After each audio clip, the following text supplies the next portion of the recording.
Hi, George Carradini here with George Carradini Coaching, and we're about to have a 4-hour workshop on future visioning and the 7 essential laws. Christy Whitman, my coach and my certifier, has a wonderful 4-week course on the 7 essential laws, and a lot of the content for today's talk is taken from that, in addition to the coaching experience that I've had with my clients. And then Ty Kane formulated future visioning and has shared that with us, and it's my gift to share it with the group today. And we will be doing a few meditations or visualizations, as well as going over those essential laws. So look forward to your participation. Thank you very much. So let's give a big round of applause for George Carradini here.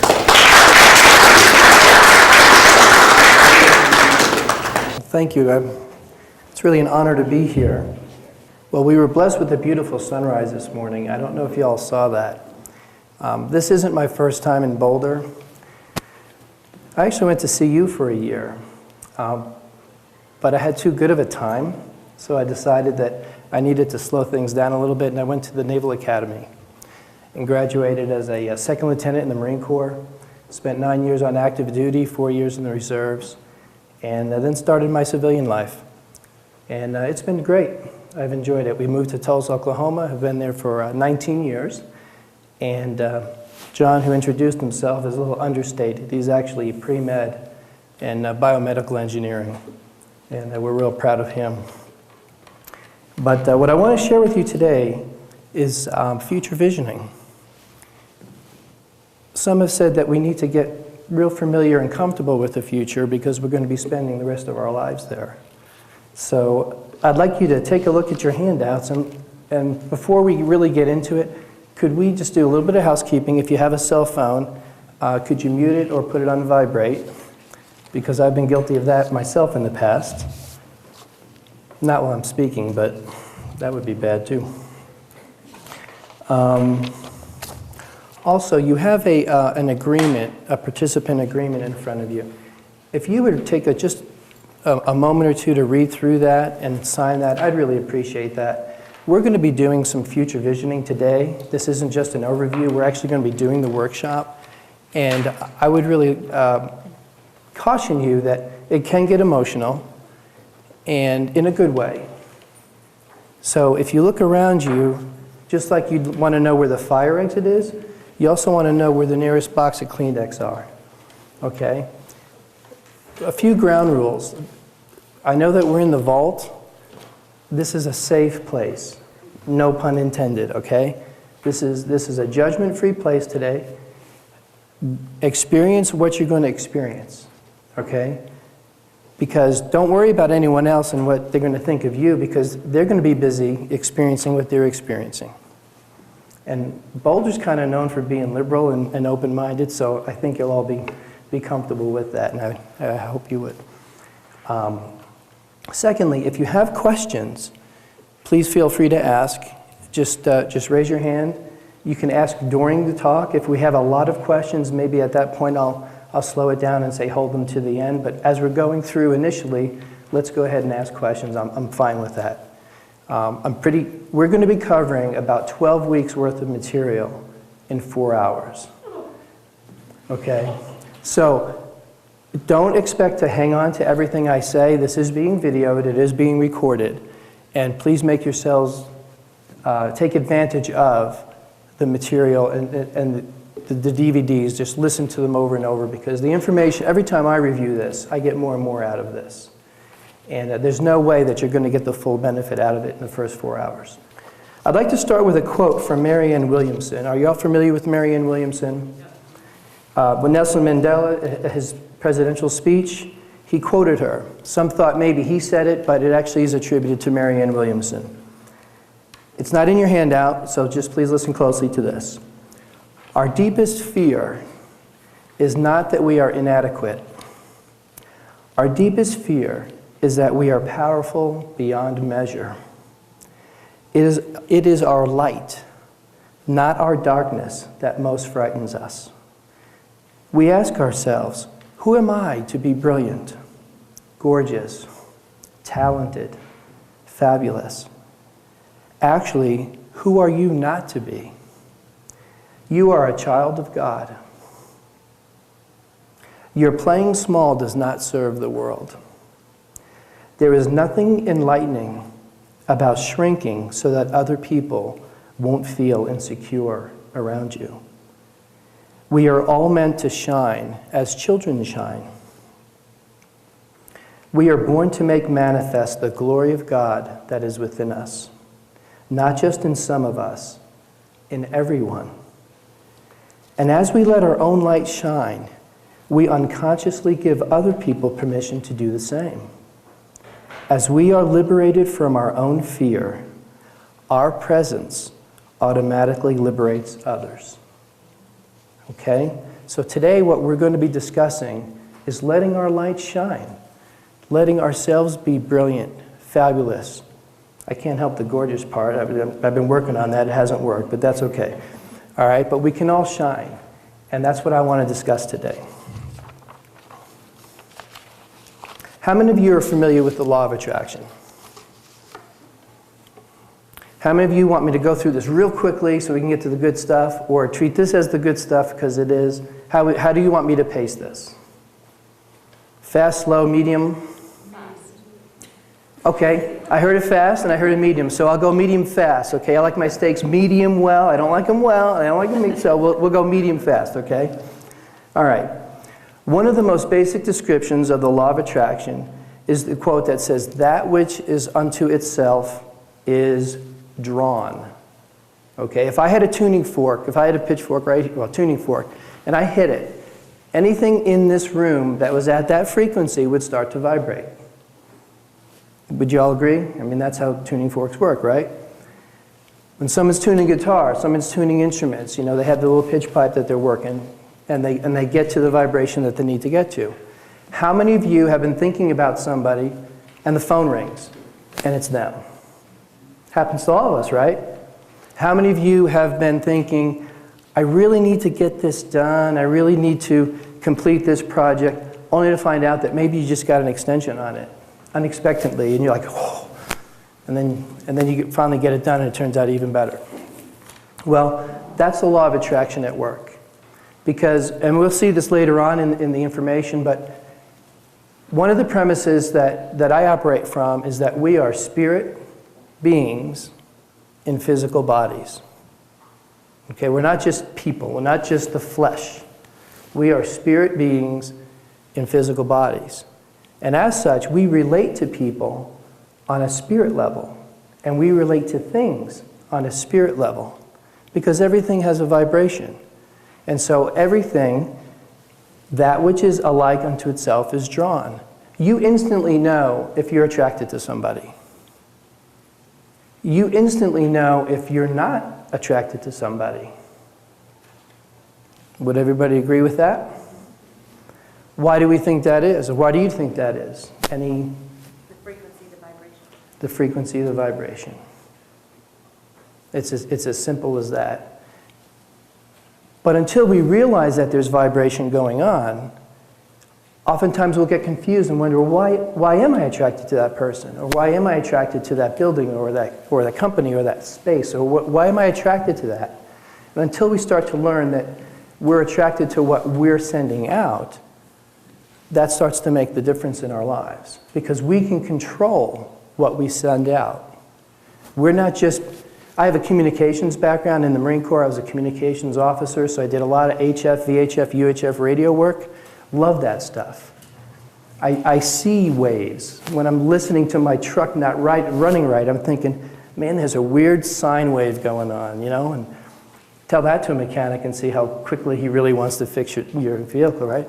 But everything is vibrating. And so when we realize that we're sending out frequencies, if we don't like what we're receiving back, what's the logical thing to do? And, excuse me? Change what we send out. Change what we send out. So how do we change what we send out? How do we change the channel?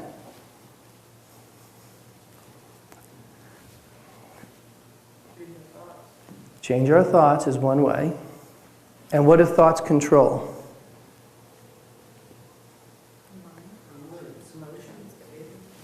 Words, somebody said behavior, somebody else said emotions.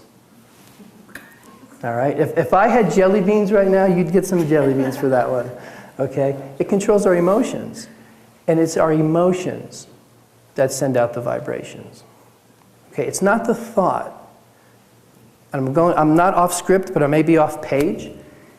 It's not the thought that vibrates, it's the feeling behind the thought, or the feeling about the thought. I can say money, and one person would get a chill up their spine because they feel they never have enough.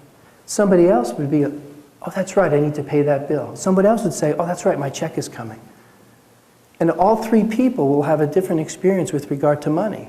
The one who feels like, I never have enough, they'll keep on never getting enough because that's what they're vibrating at. The one who's excited about going to the mailbox to pick up a check will keep on getting checks because they know what they feel like. They know what that feels like, and they've controlled and changed their lives so that they keep on receiving that same feeling. Because once we find the feeling that we like, once we find that pitch when we're tuning the guitar or whatever we're tuning, and we like it, we want to keep vibrating that pitch.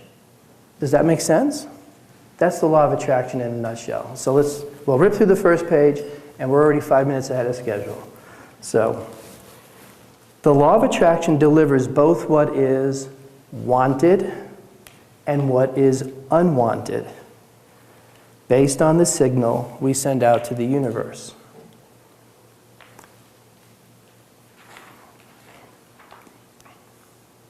So not only do we get what we want because of the law of attraction, we also get what we don't want. Why would that be? Has anyone given that any thought? Why would I receive what I don't want? What am I doing that causes me to receive what I don't want? Fear? Fear is one reason, Michelle? Your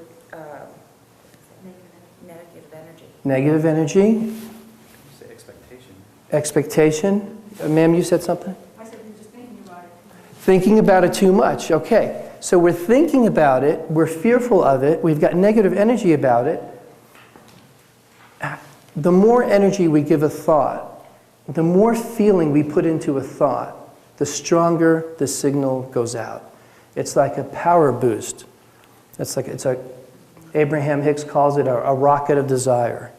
Okay? So the more energy we give to a thought, either positive or negative, that's what's going to come. So one of the errors that we make sometimes with regard to the law of attraction, and when we're trying to encourage each other, we say, oh, think positive.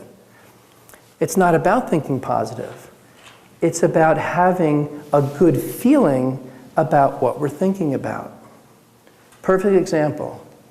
The other day, well, actually a couple weeks ago, I ran a half marathon down in New Orleans with my oldest son, who's actually in grad school right now. He's working on communications and actually headed toward his PhD. He wants to be a professor. And real proud of him as well. And he and I are getting ready to run, and I have a tight calf before we ever start, like a week before we ever start. So I get it massaged out the day before, 2 days before. I go to bed that night, wake up the next morning, Saturday morning before the race. I have another whole day, tight calf. And I'm thinking, you know, I have to go 13 miles on this tight calf. This is bad. I mean, I'm a law of attraction coach. I know how to control myself. What are you doing to yourself? Why is your calf tight? Picture your calf being loose. Picture it being supple. Somebody once told me, picture it like just uncooked bacon. And I thought, okay, I can grab onto that. Uncooked bacon. You know, I'm sorry, I didn't pre-qualify if we're all vegan here or not, but for those of you who have had bacon or have seen it sizzle or watched it on TV, okay, bacon. Like the little dog, bacon, bacon, I'd get it myself, but I have no thumbs, you know, bacon, okay? So anyway, I start picturing this loose calf, but then I put myself in the feeling place of finishing the race and what it's going to feel like when I'm finally done running, but finally done running successfully. and my calf loosened up. And I just kept thinking that all day. But I'm still focused on my calf, but now I'm not focused on it being tight, I'm focused on it being loose. So we go to the expo and we pick up our goodie bag or our bling bag.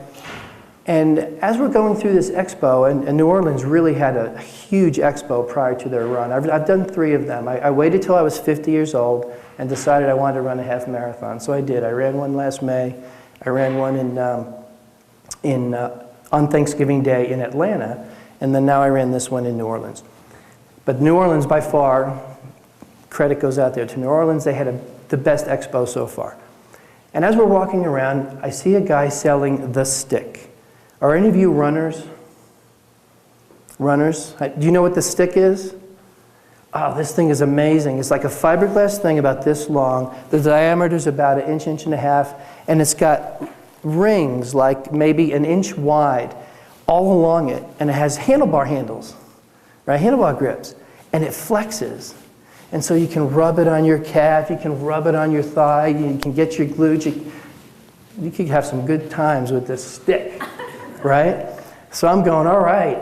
And I look at the guy, and he's just demonstrated. I'm just seeing that stick massaging out my calf. And that was the easiest sale that guy ever made. He didn't even have to do anything. I'll take that one, you know. And I used it that night. Woke up the next morning, no tightness. Got myself all taped up. I use KT tape. I have no affiliation with KT, but that stuff is fantastic. And to tape myself up, ran the race, and that one cramp, it was fantastic. Why did I find out about that stick? Why did I stay at the expo? Why did I even show up at the expo?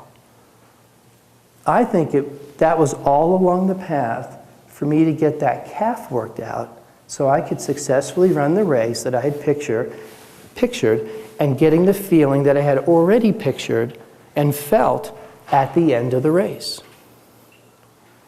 So when we take ourselves and we put ourselves into the future and see the desired outcome that we want, right? See it. We see it. But then not only do we see it, we feel it.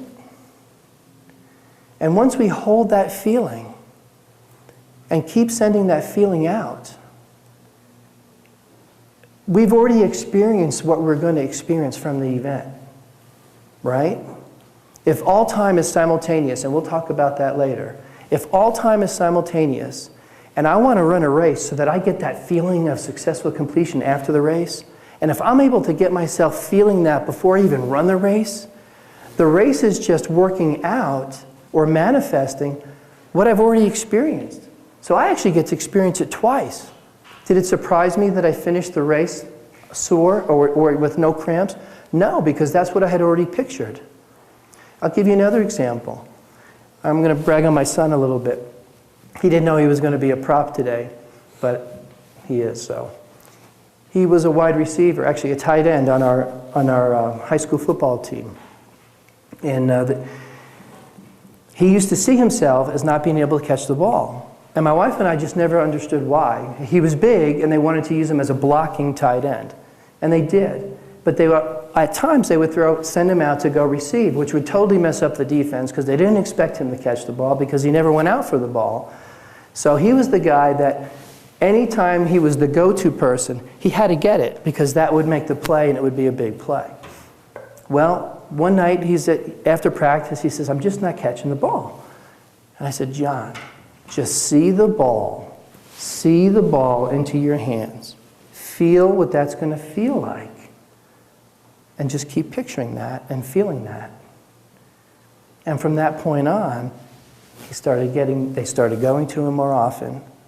And he made a fantastic play in the playoffs, and he made a fantastic play in the finals. And we won the state championship 3 times in a row while he was on the team.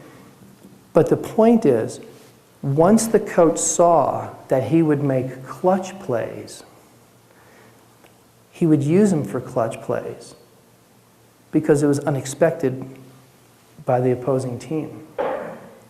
But it wasn't unexpected for the coach. And it wasn't unexpected for him. That's why he made the receptions. Does that make sense? That's how powerful visualizing the future is. That's how powerful putting yourself in the feeling place is. Because everyone around you has no idea what's going on inside your head. For some of us, I guess that's a good thing. But for the same on the other hand, why would I then let others' expectations of me affect what I do?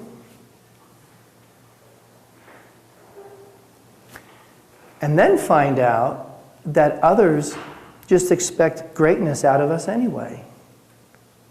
Because oftentimes we are the ones who are holding ourselves back. We are the ones who don't want to go out and catch that ball because we can't catch. Everyone else knows that's not true, but he didn't know that wasn't true. And he was making it true because he wasn't expecting to catch. But when he changed his expectations because he felt it, the whole situation changed. Does that make sense? I'm seeing a lot of nods, and I hope you all are identifying, even in yourself, times when you've seen that. If you haven't practiced that, make a note to yourself that that's something that you'd like to do.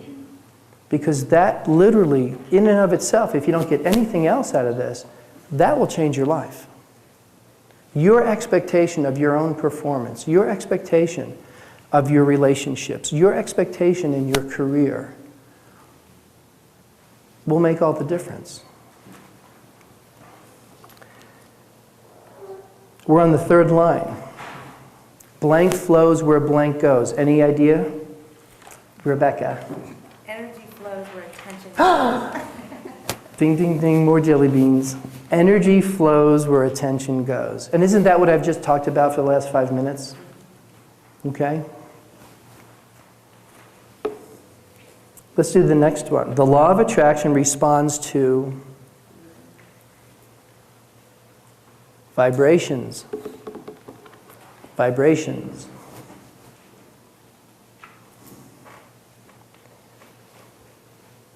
When you get a thought is a thing. It's a thing. It's a tangible thing. There's something going on inside of our brain, and we have just received a thought. We thunk it, right? We got a thought. We received that. This is a thing. Thoughts create, they do create reality, yes. They do create emotion. Feelings was the word I'm looking for in there. So you can put emotion or feelings. Now, whoever said reality is right, because it's the vibrations that we send out that continue to create our own reality. So yes, that is indirectly correct. Feelings are what we vibrate or transmit to the universe. Okay, so that's the next one. Thoughts create feelings. Feelings are what we vibrate or transmit to the universe. Everybody with me so far? So, to summarize the last 15 minutes before we get to the last item, what have I been talking about? Give me the 3 key words that I've talked about for the last 15 minutes. Feelings. Energy. Vibration. Okay? So, just think positive?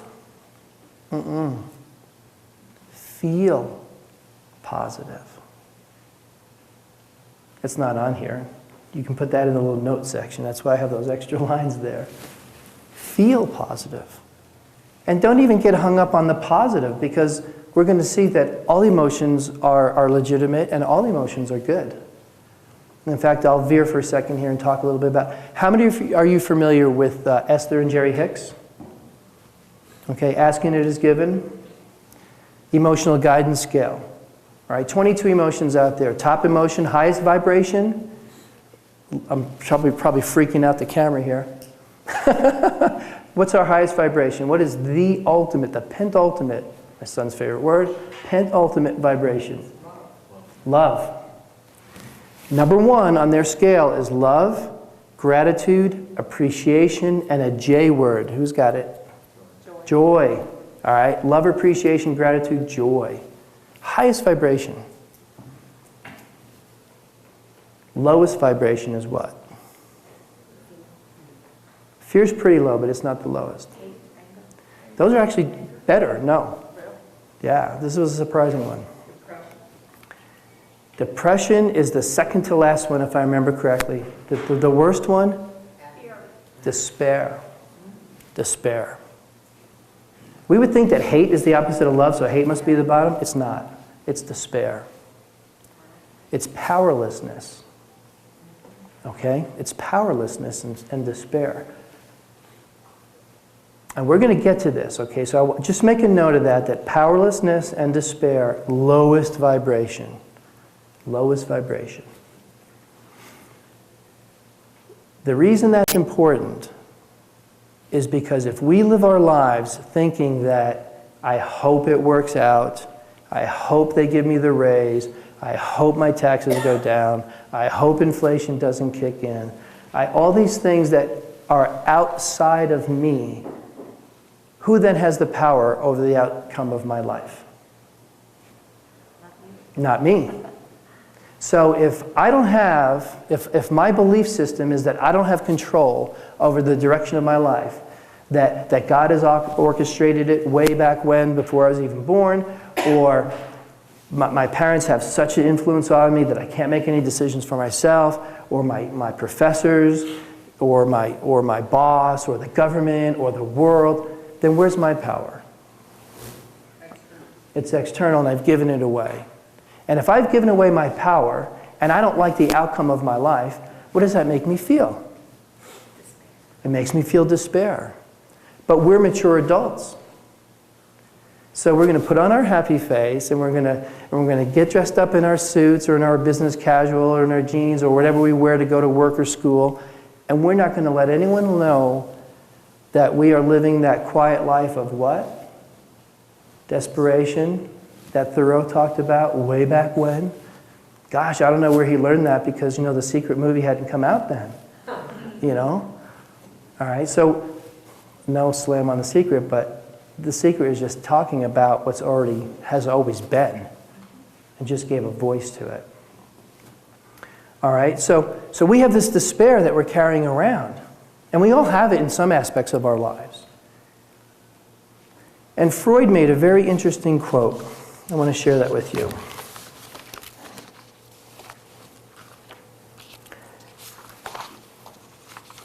Near the end of his life, Freud was asked, "What's the core lesson that you've gotten from all of your work?" And some of his ideas are wonderful, and some people have differences, but he brought a lot of insights. And someone asked him, "What is the core insight?"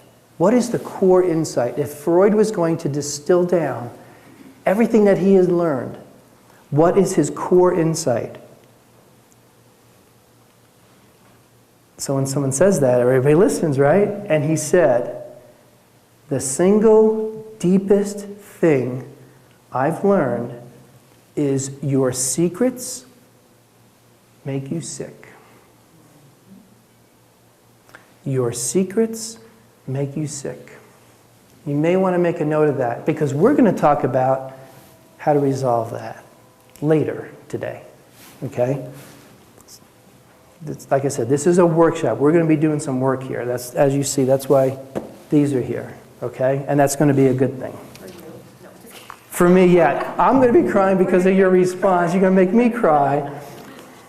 But those would be happy tears. Okay, so now that we've talked about those first 4 lines, what would you think goes in the block that says, "It is not blank that attracts"? Thought, correct. Good job, Chris. It is the feelings about the thought that attracts. It's not so, maybe a better way to say it, it is not solely the thought that attracts, because the thought in and of itself does have some energy, but it's the feeling behind the thought that attracts. Okay, so let me take a step back. We're right on track. I'm glad for that. The train whistle went, so I knew that I'm right where I'm supposed to be, right? Why are we talking about the law of attraction if we're going to be talking about future visioning? Would anyone like to hazard a guess or suggest why? Why is the law of attraction important if we're going to talk about future visioning? Whatever we're doing now creates the future. I'm so glad you said that, Sherry. Whatever we're doing now creates the future. Now let's flip that around. It's actually the future creates the present against the backdrop of our past. I want you to picture yourself now. Close your eyes here. Please close your eyes. If you don't have to, if you don't want to, you don't have to. But if you want to get out of it, it'll be a good thing to do. You're driving down a foggy road. You're coming back from Netherlands, and it's foggy, and it's dark, and you're a passenger, and you just feel that whoever's driving is driving too fast. Y'all feel that? That doesn't feel so good, does it? I'm not going to leave you there. Now I want you to picture you've just left Boulder. You're driving to Denver on the expressway, wide open spaces, beautiful day. The sun is just starting to rise. You look in the rearview mirror because you're about to pass the person in front of you. You see the Flatirons lit up. You see the mountains in the background, snow-capped. You feel totally at peace with the world. Do you feel that? You can now open your eyes. You're all still right here. You didn't go anywhere. You were in the same car. You just pictured, and you're not even in the car. You're in the same chair. But you just pictured two different things.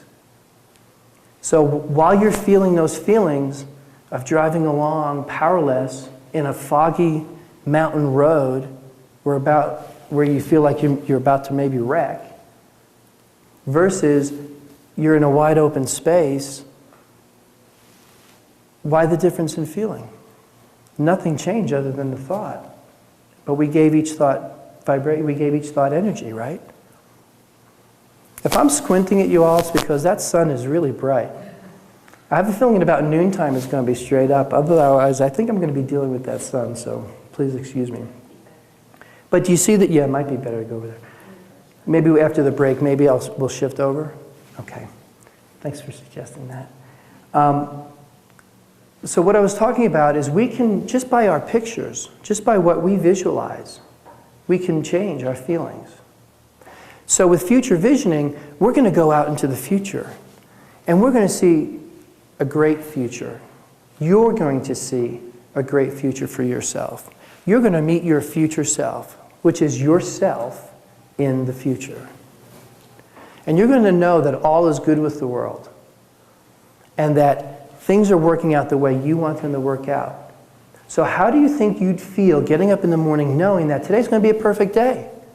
That I'm going to get up in front of 20, 30 new friends, I'm going to talk, people are going to laugh at my jokes, they're going to be really receptive to what I have to say. How do you think that's going to make the morning go for all of us? Versus thinking, what if I trip? All the other things that come into our minds. Which is going to be the better outcome? Picturing the success ahead of time. Feeling the success ahead of time. You're going to, today, learn how to picture a different outcome. And by picturing a different outcome and feeling a different outcome, you will actually change your present. Because on a subconscious level, you will then start making decisions. And it all comes down to choice. You will start making decisions based on what you want your outcome to be. I've heard the term outcome-based education. Makes sense to me. You teach to what you want to receive. You teach to what you want the student to learn. I'm also in the financial planning industry. Not licensed in Colorado. We're not going to talk anything about finance today. I saw our financial planner look up at me. I'm not going to talk about any of that. But when we're working with clients, any business client, we already know where we want to take that client. We already see the solution to what their problem is, right? And we want to take them down that road so that the problem is solved. Some of you are entrepreneurs. You're in business. Would it be better to know the outcome you want to receive and then work toward it, or just wake up saying, well, I know how to speak, I know how to sell, I know how to negotiate, I know how to present myself. I wonder what I'll do today.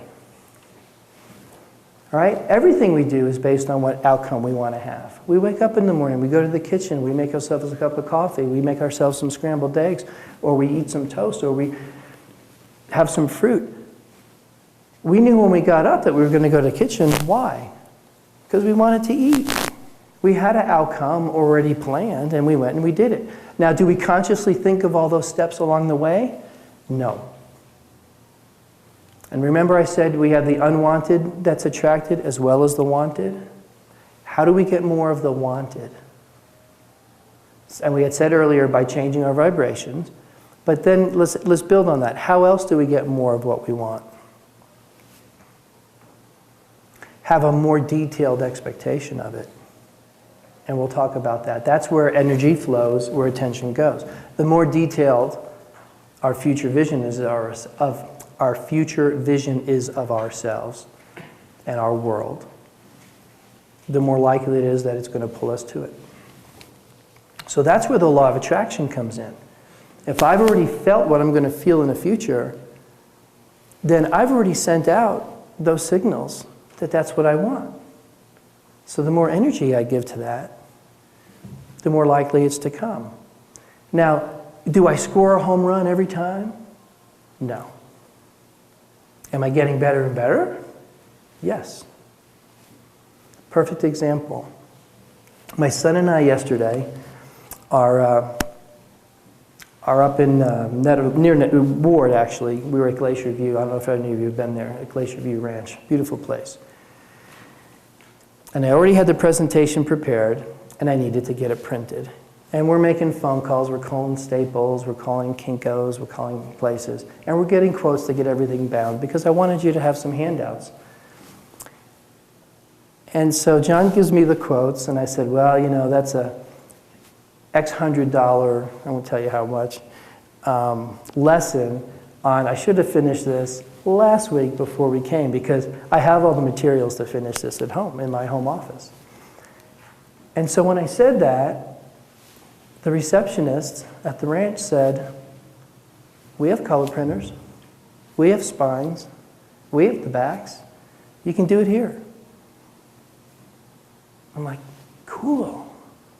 So we start working on it, and what you're holding in your hand was actually a gift to me from Glacier View. You don't have a clear cover because they don't have clear covers up. They didn't have any. So then I start calling around down here and actually driving around. I have to tell you a funny story. You know, I asked my son to tell me where's the nearest Staples. So he gives me the address. So I get on the expressway and I drive to Staples, and it's a big building that looks like a mountain on the top because it was the headquarters. Google doesn't say that it's not a store. It's the headquarters. I mean, now what's the chances of me driving to the headquarters of Staples when I'm looking for a Staples store? That was hysterical for me. So anyway, I get to a Staples, just not feeling it. I literally just did not feel the vibe of getting the cover there. So then I went someplace else. And at that someplace else, it's like, you know, it's making it hard. They don't need a plastic cover, because what are you going to do with the plastic cover anyway? You're going to flip it up underneath, right? You're not even going to look at the plastic cover.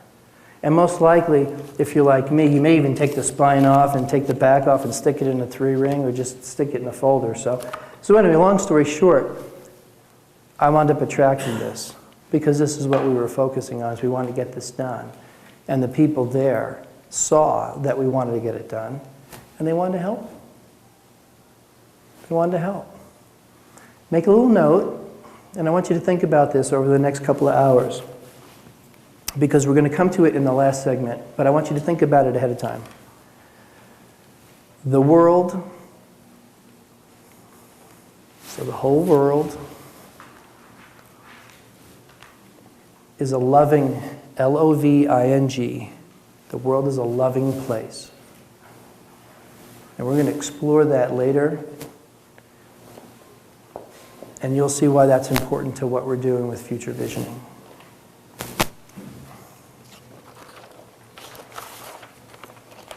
Any questions so far? Except for the world is a loving place. Any questions about anything that we've covered so far? Keep going? Okay. I'm remiss, in the end, in the back you'll see where I have the acknowledgments, but I want to go ahead and take a moment to give a few acknowledgments now. First, I want to thank Tom for inviting me to come and talk with you all. Tom, you know your side of the story on how we met. And let me tell you my side of the story. It was with my brokerage firm. We were having our annual convention, and it was down in at the Broadmoor, and just having a wonderful time. And I have no reason to. I don't know why they picked this theme, but the theme was Back to the Future, and I'm thinking, no, we don't need the Michael. No, we don't. We don't need to see the car, and we don't need to see the 80s hair and all that stuff. And sure enough, all the skits were coming, and they're doing all the 80s stuff. So I'm thinking, all right. I guess they were all having their midlife crisis or something, and it all kind of clicked in the 80s. And then Tom gets up, because he's a futurist.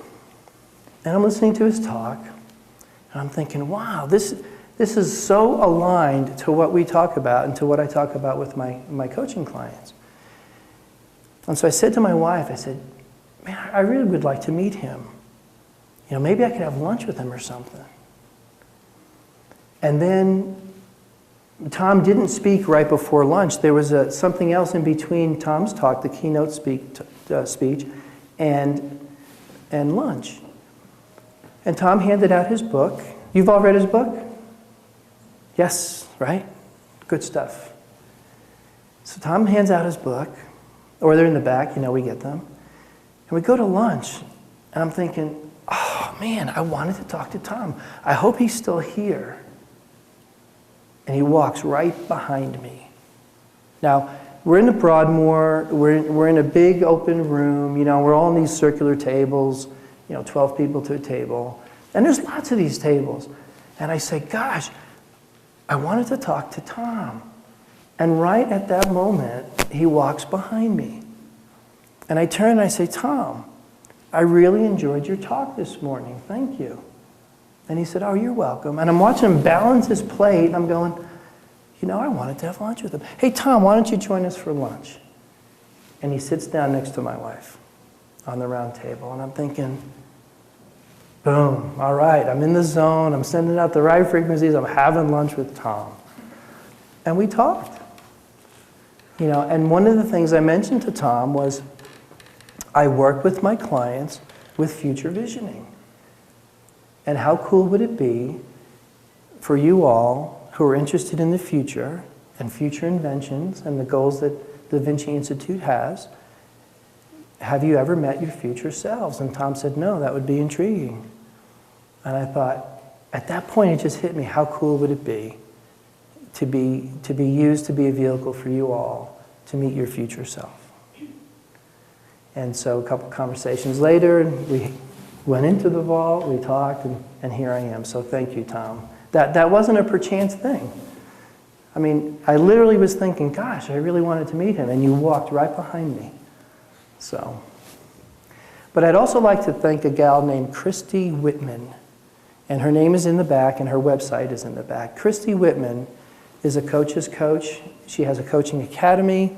She's done a lot of work with, she's done a lot of work with a lot of people, but she has a New York Times bestseller out, which she wanted to do. I won't say the title because I don't like the title, but I like Christy. All right, I'll tell you the title. It's now that you all want to know, it's Taming Your Alpha Bitch. And I'm like, okay, I'm a guy coach, coaching women. I'm going to say, hey, here's your Taming Your Out. Yeah, right. So I don't like the book. I don't like the title. I like the content, but I don't like the title. But anyway, I want to thank Christy because she put on the coaching academy that I went through. And in fact, a lot of what you're seeing today is a brief overview of a 7 essential laws module that she has. And that's available online. And then I'd also like to thank Ty Kane, T-I-C-A-I-N-E. Ty is his first name. And he developed a future visioning. And this was also a module in the coaching academy that I went through. And so none of this is original for me. This is not mine. What we're doing today will be somewhat original. But the thoughts came from both Christy and both from Ty. So I want to give credit where credit is due. So without further ado, let's talk about the second universal or essential law, and that's the law of deliberate creation. We talked about wanted and unwanted attraction, right? So how do we get more of what we want? That which I give thought to, I begin to attract.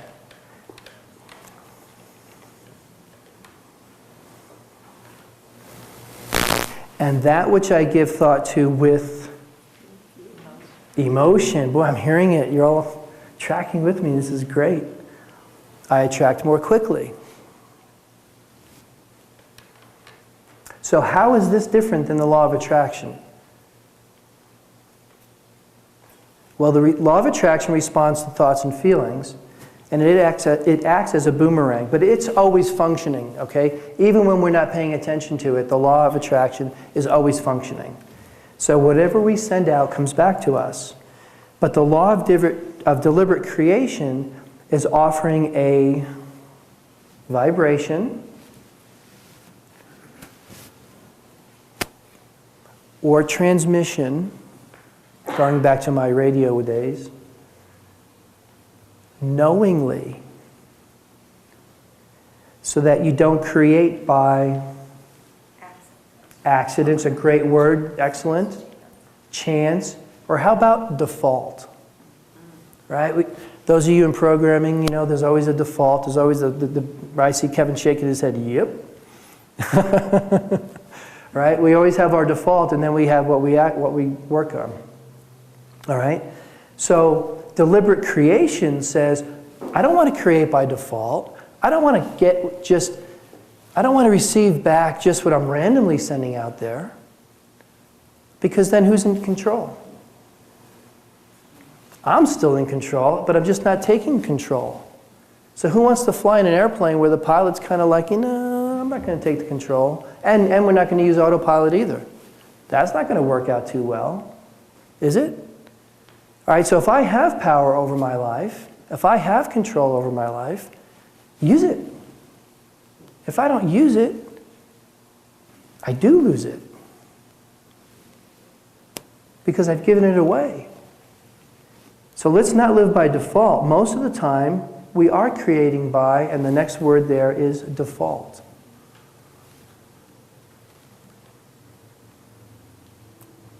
Because we are not aware of the power of the law of attraction to respond to whatever we send out. If we are not deliberately sending out the vibration of what we want, then we are creating, and I said it earlier, saying, yes, ma'am? I don't think I was listening carefully.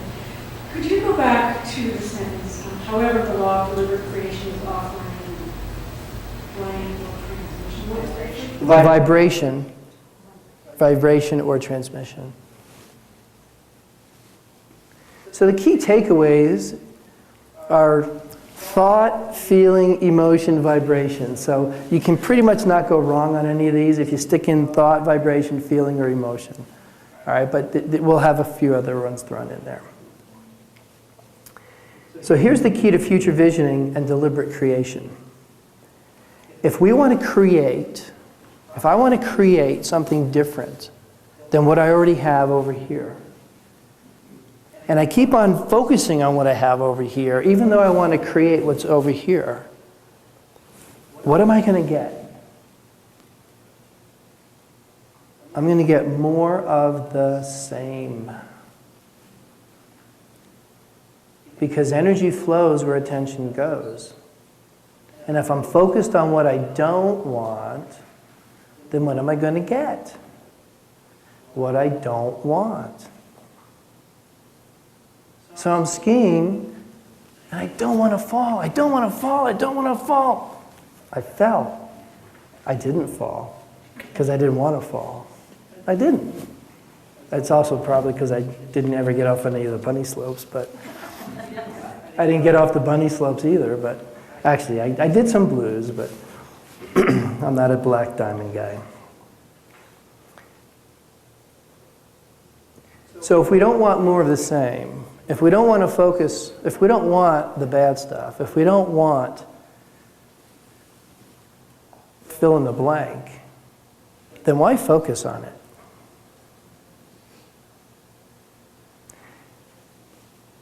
You only have one line of notes on this one.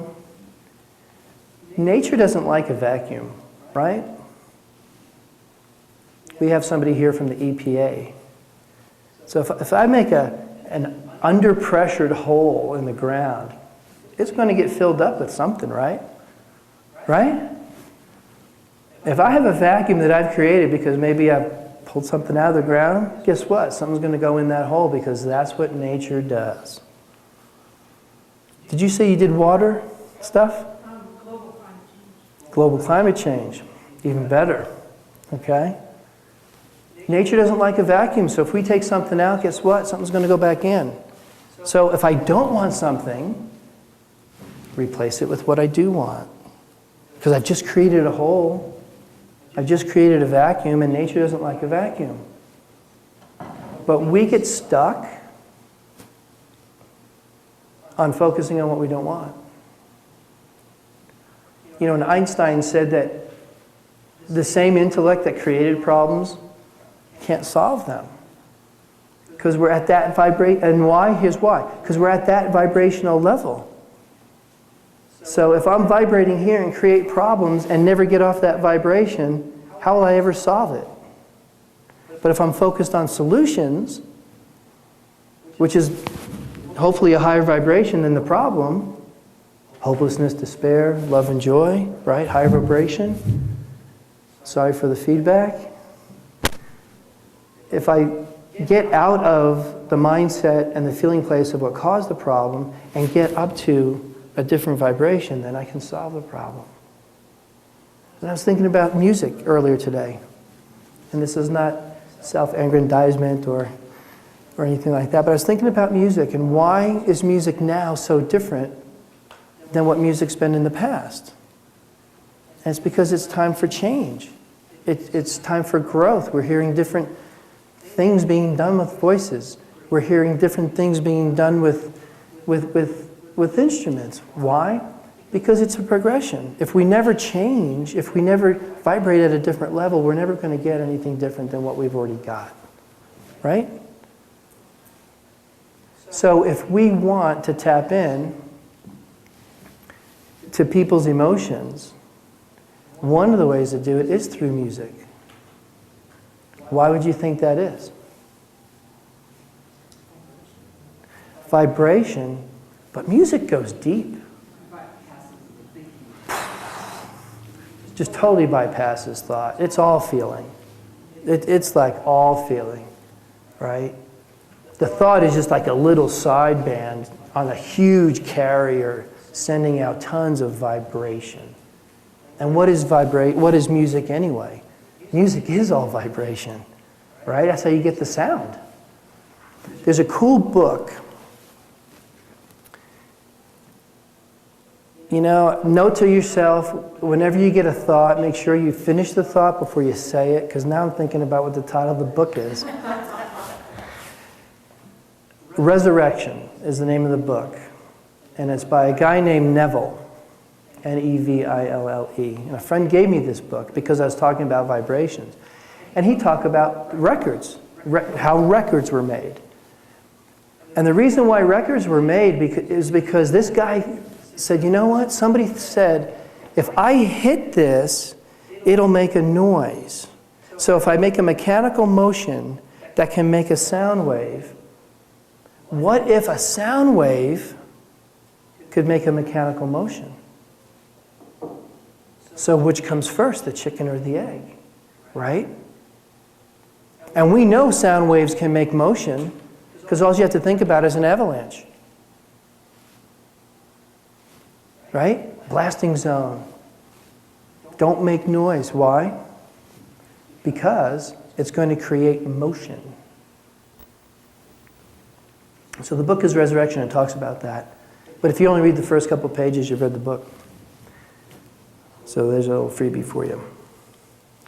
So let's ask the next question, and then we're going to go into our break. The question is, so how do we change that? We blank on things. So what do? We blank on things. Focus, yes. On things the way we want them to be. Was that a gimme or what? I mean, would I write a good test? I mean, everybody would get an A, right? We focus on things the way we want them to be. And we put ourselves into the feeling place of having them that way. That's how we create.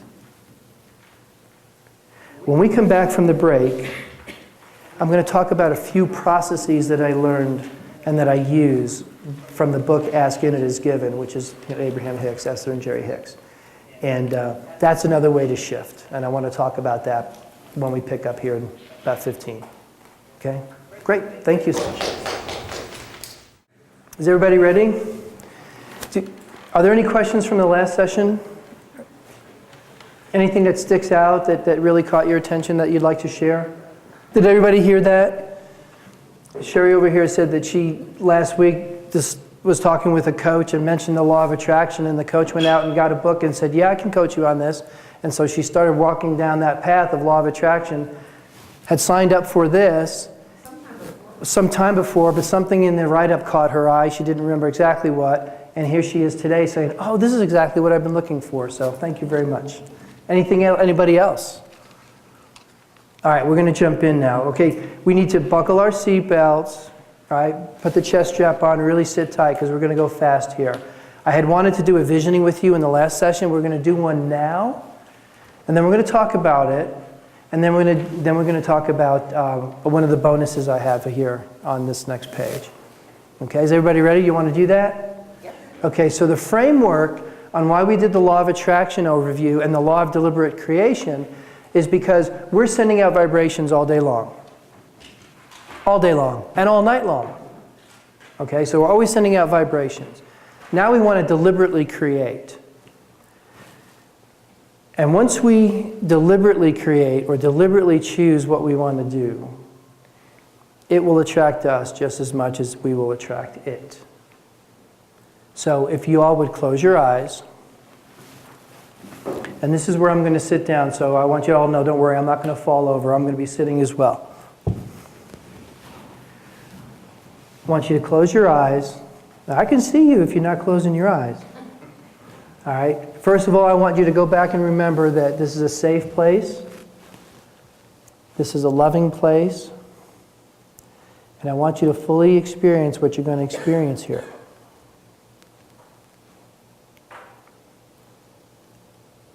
I want you to take a deep breath.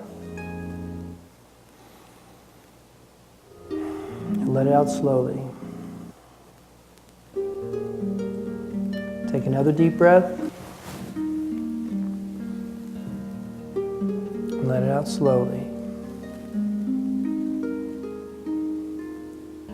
A third time, deep breath. Let it out slowly. With your feet firmly planted on the floor and sitting heavy in your chair with back straight. I want you to envision a cable or a rod that extends from the base of your spine, through the chair, through the floor, and right to the center of the earth.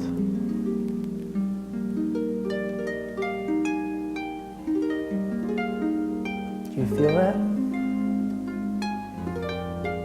I want you to feel your feet. I want you to feel your toes as roots of a tree. And they're sinking down through the floor into the ground. You're totally grounded. Now I want you to picture a ball of light, about a foot in diameter, just slowly rotating like a globe on an arm over your head, about a foot above your head.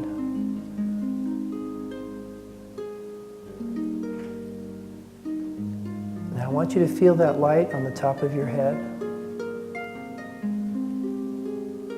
flowing down your arms, flowing down your back,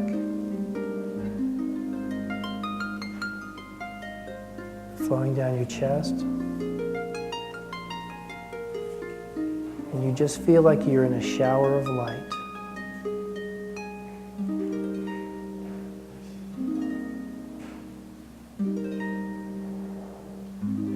I want you to go to a place where you feel totally free, totally safe, totally at ease. It could be a meadow, it could be the mountains, the lake, seashore, the ocean.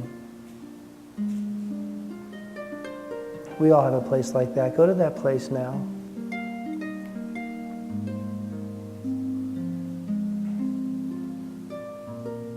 I want you to experience the feeling of being there. The sounds, the sunlight, the clouds.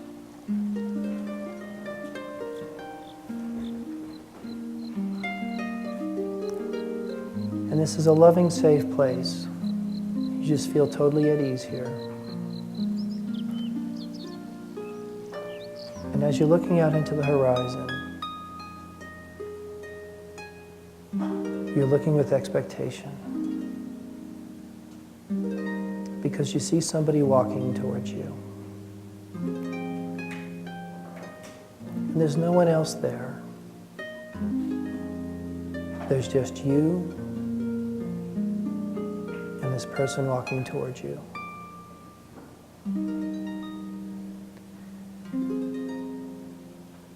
And they're walking closer. You can start to make out some features. Their hair, what they're wearing. Closer.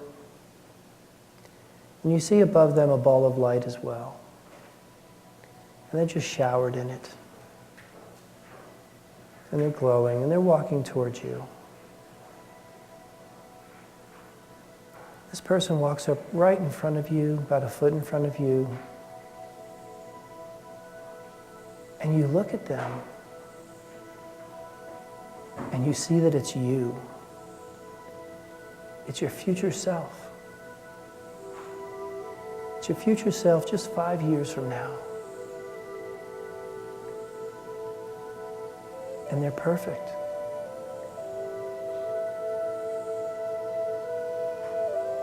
And they're loving and accepting of you. And just as you're excited to see them, she or he's excited to see you.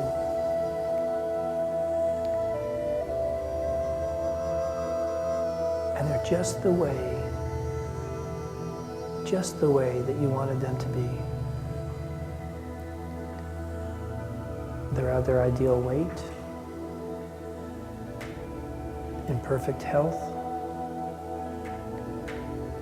They're successful in business and in their relationships, in their friendships, just everything about them is just the way you want it to be.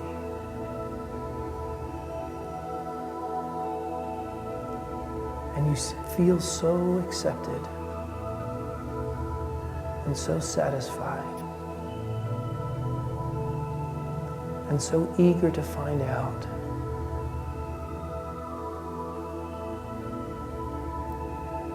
what it's going to feel like to be that way 5 years from now.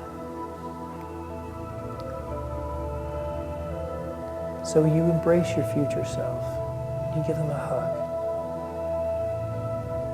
And you whisper in their ear, You compliment them. You tell them how excited you are to see them. And you ask them what it's like.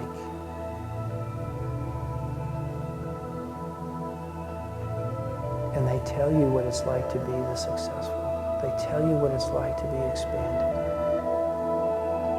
And you say thank you.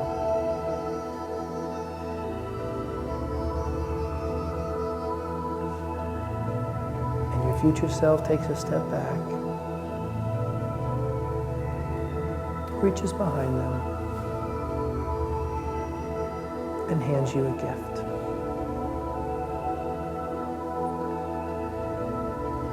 And you say thank you and accept the gift. And the gift is wrapped. It's in a nice box with a bow. And you ask, can I open it now? And you say, yes, I want you to. You open the gift. And you're shocked because it is just what you wanted. With tear in your eye and gratitude in your heart, you say thank you.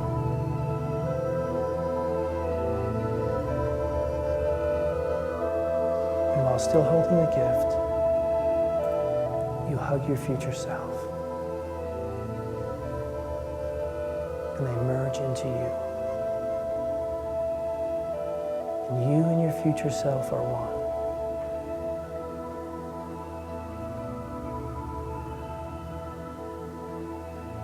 And now you're feeling what it feels like to have the perfect relationships, perfect career, the success that you've wanted, the financial status that you've wanted. Everything about your life, you're feeling what it feels like to have that, to be that, to do those things, to share your message, to be fully you without any limitations.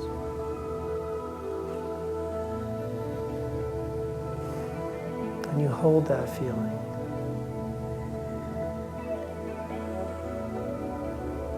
While you're still in that safe place, you look around. Everything is brighter, warmer, so much more comfortable. And the feeling of gratitude is just welling up inside you.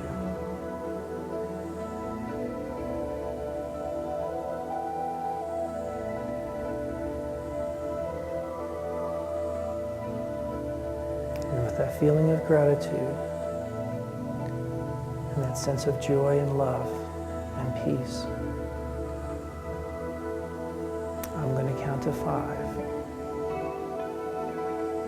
When I get to 5, we're going to be back and we're going to open our eyes. And we'll be in the present with the same feelings. 1, we don't want the feeling to stop. 2, it's just growing more and more in us. 3, it's outside of us now and it encapsulates us. 4 and 5. Open your eyes. Stretch a little bit. Take a deep breath. Let out slowly. Is everybody back?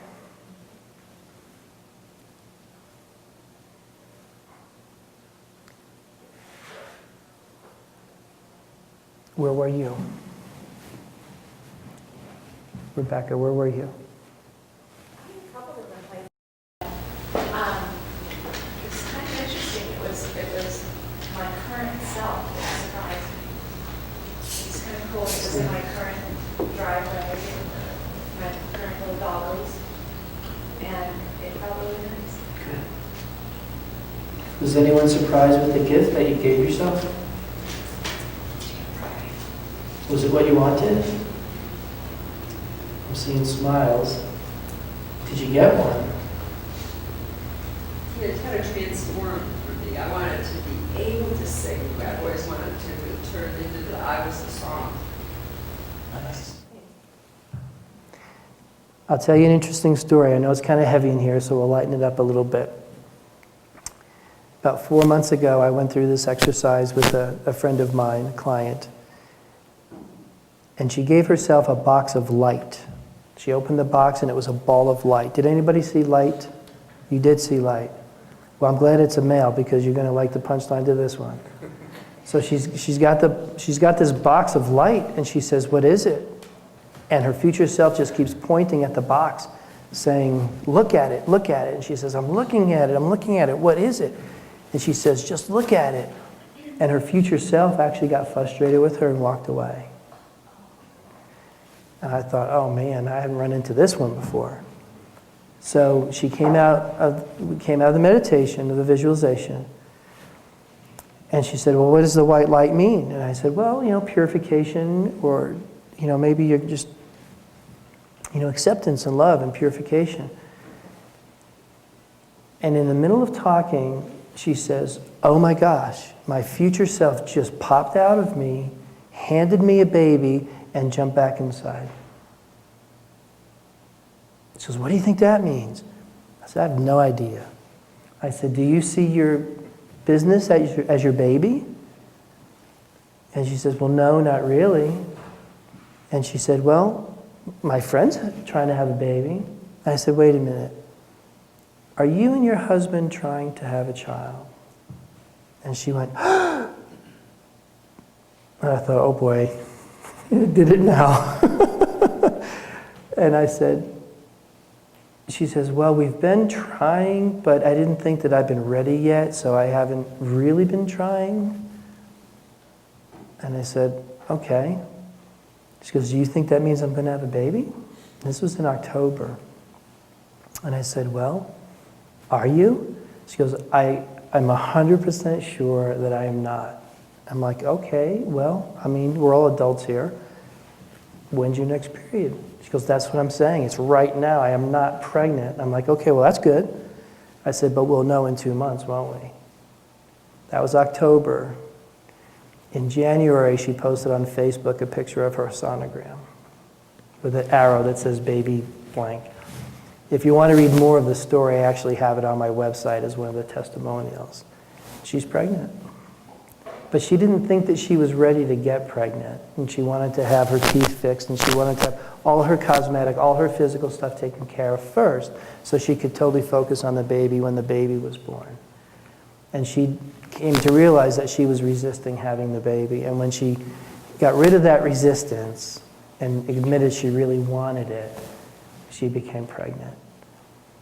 I shared that story with another friend just a couple weeks ago, well, actually about a month ago. It was one of my bankers, and she asked me, "Well, what do you do?" And I told her, "Well, I also coach, and I'm working on a book."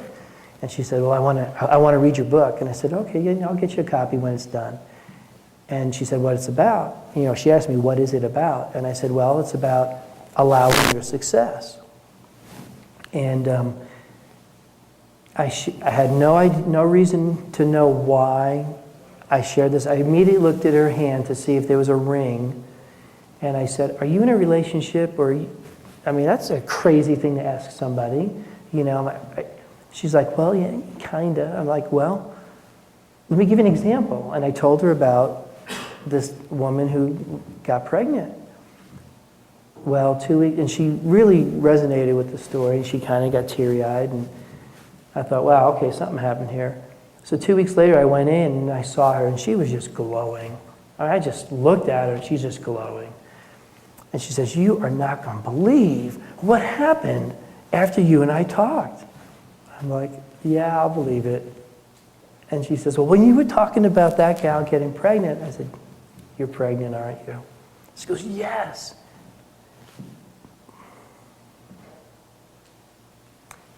But I didn't think that I could get pregnant because I'm on dialysis. And she's been told she can't get pregnant. not physically able to get pregnant. And so I said, well, she said, when she heard me talk about the other woman getting pregnant, she felt this big smile right across her chest. And she said to herself, wouldn't it be nice if I was pregnant with my fiance? And she said, I just felt it. I just felt like I was. And she said, I went to the doctor because I have to do my dialysis, and my blood gets checked every month, she said. And when, just a week ago, when she had her blood checked, the technician said, by the way, you tested 100% for being pregnant. And she just, wanted to tell me. So Kevin, I'm glad you're a guy and got up and followed my... Now, if you're the first one, man, I'm sure it's not that I'm pregnant, but... There you go. But it's something. It's something. It's something. The neat thing about the future self is you know what the something is, or you'll find out what the something is because you drew it to you, but it's drawing you, okay? That's what this whole thing is about the future self. Now, I know we're here at the DaVinci Institute, and we can go a couple different directions with the future self. So we're not going to do another visualization for a while because it takes a lot of energy, okay? There are Kleenexes. I did hear sniffles and such. I mean, it's fully understandable.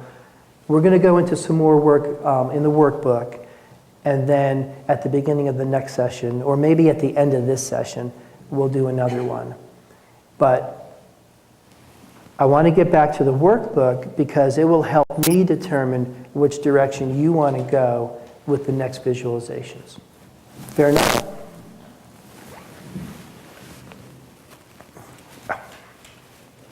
Okay. I just want to go over the bonus on page 3. It says 5 steps to attracting what we want. There are a lot of books, and there's a lot of material about the law of attraction out there. Some people say you do 1, 2, 3, A, B, C, and then 5, 6, 7. I mean, some people get really confusing with it. Other people make it very, very simple. Going back to Esther and Jerry Hicks with Abraham, they basically say you ask, feel it, receive it. Okay? Well, that's good, but that doesn't fully explain how to do it either. Because their whole book is ask, and it is given. Ask, and it is given. And we've heard that before. We've heard, ask and you shall receive, seek and ye shall find, knock, the door shall be opened unto you. That was nothing new. Ask and it is given. It was like, okay. But there's more to it than that. And even if you go back to the second example, seek and you shall find, knock and the door will be opened. So it's more than just asking and receiving. There's something in the middle, right? What's in the middle? If it's as easy as asking and receiving, how come we don't have everything that we want? And how come we clamor for what we don't have and are frustrated with what we do have? If it's as simple as ask and receive, we look at that and say, no, there's got to be more. And there is more. But fortunately, there's not a whole lot more. So I filled in the middle. And that's what we're going to talk about right now.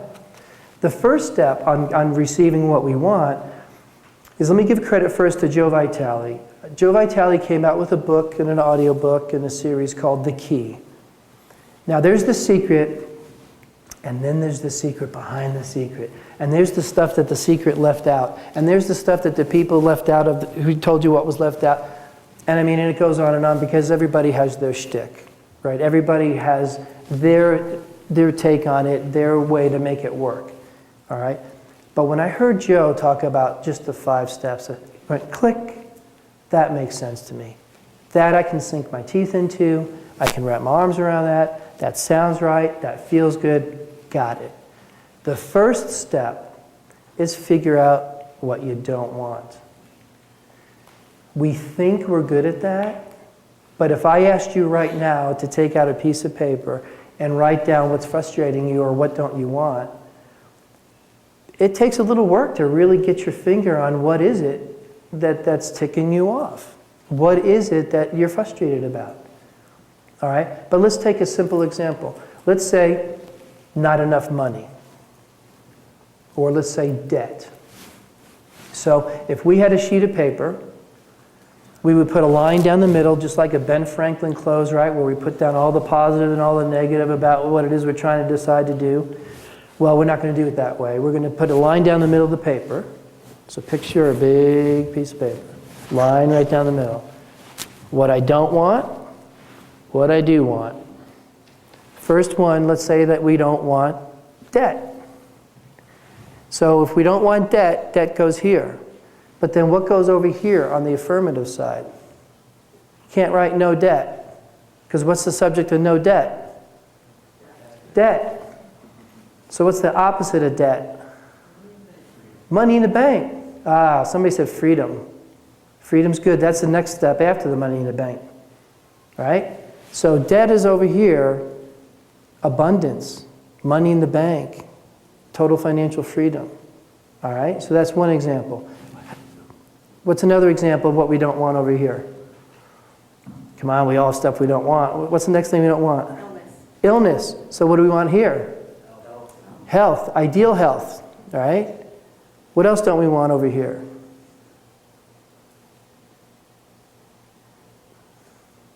Conflict. All right, if we don't want conflict, what do we want over here? Harmony, peace. Mother Teresa said she wouldn't go to a war rally, anti-war rally. But she'd go to a peace rally. Big. Somebody just felt it. I just heard the oh, right? Big shift. It's not anti-something, it's for something, right? The anti-something gets more of it. It's the who. We won't get fooled again. Guess what? Meet the new boss. Same as the old boss. It doesn't matter who's up there, back east, and you know where I'm talking about. It doesn't matter, because they're all vibrating at the same level. They don't get it. They're all swimming in that same pond. They don't get it. It doesn't matter. I'm not saying don't go vote. I fought for you all for that, so go vote. But it doesn't matter. We will get fooled again. The new boss will be the same as the old boss if we give them the power. So who has the power on your life? You. We're not victims. We're creators. We create. So don't worry about that. So if we don't want conflict, whoa, sorry about that tangent. I guess it just had to get out there. So we don't want conflict, so what we want is peace, harmony. Let's go back to the top 3 emotions. Love, gratitude, joy, peace. I read somewhere that the fruit of the Spirit, love, joy, peace. We're surrounded by it. We are surrounded by encouragement to live at the high level. But when we're ready to see it, we see it. Today, I hope you're ready to see it, because that's why I'm here. Okay? Because as we vibrate at the love, joy, and peace, guess what? That's where the good stuff is. That's where the juicy stuff is. You know, that's where the grapes are, not the raisins, right? That's where the good stuff is at the love, joy, and peace. All right, so we determined what we didn't want, determined what we do want. We turned it around into something affirmative. All right, and that's what I mean where it says something affirmative. It can't be a not something. It has to be the opposite and in the affirmative, because you're going to create it. Here's the step, and here's the key, all right? So you can go out and buy Joe Vitale's book, or you can hear what the key is, because this is the key, is clear the blockages. Clear the resistance to receiving it. How many, here, you're going to finish this line for me. Be careful for what you ask for because you... What in the world? Why would we tell somebody that? Don't ask me for something because I might give it to you. Are you kidding me? What's wrong with that? Oh, well, then you got to take care of it. Okay, I'll take care of it. Well, but then you might want something else. Okay, well, then it served its purpose, and now I'm on to the next thing. But be careful for what you ask for because you just might get it. That's a limiting belief. That little ditty right there limits us on a subconscious level for asking for what we want. How many of you have had parents? Well, we giggle, but I mean, some people had parents that they didn't know, okay? But so everybody knows that they had parents. How many of you remember going to your parent and asking for something? And John, you have to put your hand down. And for the next one. And how many of you have been told no? And how many of you have gone to your parents and asked for something else and been told no? For like the first 18 years maybe, until we get out of Dodge and go to Boulder, Colorado, like I did, right? And then all of a sudden it's a big yes. It's like, ooh, that's too many yeses for me. so we won't go there. So it was alcohol, folks, public alcohol, okay? Didn't do the other stuff. Anyway, getting back on point. We are raised in an environment of no, no, no, no, no, no, no. But guess what? We're created in an environment of yes, yes, yes. Somewhere it says that we need to have the faith of a child to enter the kingdom of heaven. Why? Because everything is possible for a child. A child doesn't learn no, doesn't know no, doesn't K-N-O-W the word no. Because why? It makes perfect sense to them. But we grow up and we hear no, no, no. So then we start looking for the yeses. And sometimes, you know, we have that best friend or we have a parenting situation, a family situation where we do start to hear some yeses. So then we start getting shaped, right? Because we want to do more of the yeses because that's when I get to do what I want. And I won't even ask for the stuff that I already know I'm going to get a no for. I'm just going to do the stuff that I get a yes for. And then we wake up 20, 30, 40 years later and realize, you know what, this isn't the life that I wanted. This is just the yes life of where other people outside of me were saying yes. But some of this stuff over here is what I really wanted to be doing. So then it becomes, so whose life am I living? And I heard a quote by Ty Kane that said, go out and live the life you want to live. Otherwise, you're going to live the life that your parents have for you.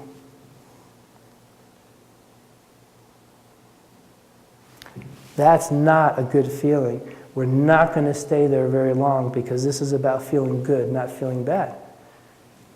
We want to live our lives. Some of us have been blessed with parents that let us live our lives. Others haven't. Guess what? With our future self, who just gave you a gift,